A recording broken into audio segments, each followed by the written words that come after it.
دوستان عزیز، خوش آمدین به کانال تورецکی سریال. اگر ویدیو به شما پسند آمد در ویدیو لایک مونده و در کانال ما ابونه شوید و فکر و عقیده هایتون رو در کامنتر نویسید.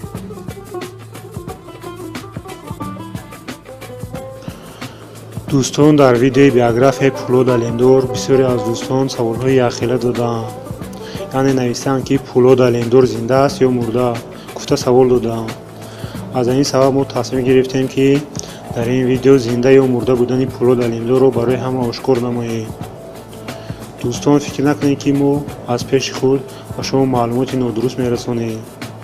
ما برای اثبات گفته های خود در پایان ویدیو سیلکه را وارد کردیم که توسط آن شما میتوانید معلومات را در سایت سون دقیقه که به تاجیکی دقیقه آخر می شود خوانید. اما معلومات با زبان ترکی ثبت کرده شده است. دوستان، خبرهایی که درباره مرده بودن پولاد الندور پخش شده است همش کاملا دروغ است.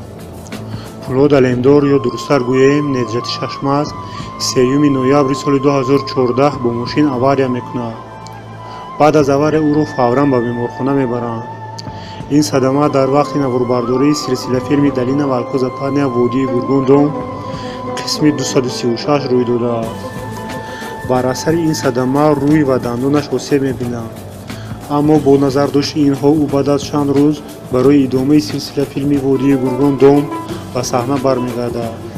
در سامانه اینترنتی سون دقیقه یعنی به تاجیکی دقیقه آخر معلومات داده شده است که اکتور مشهور نجات ششماز که با تخلص پولاد الندور در سلسله فیلم وادی گورگون نقش آفرینی کرده است به نزدیکی با سلسله فیلم های نو به صحنه هنر برمیگردد.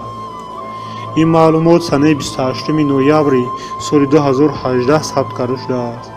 ما باز برای باور کردن شما که پولاد الندور زنده است ویدیوی سفر او به قطر را نشان میدهیم. پولاد الندور یعنی نجات ششماز 14 دکتر سال 2018 به قطر سفر میکند. باز بسیار دوستان در کامنتر نوشتند که برادرش رادی ششماز مرده است. برادران، من از شمایان خواهش میکنم که معلومات های نادرستی را که از زبان به زبان پخش شده ایستادن را باور نکنید. در ترکیه یک سامانه هست با نام سون دقیقه. اگر شما میخواهید که معلومات درست را درباره تمام اکتورهای ترکیه گیرین به همین سایت وارد شوید. فقط برادران در این سایت تمام معلومات ها با زبان ترکی ثبت کرده شده است.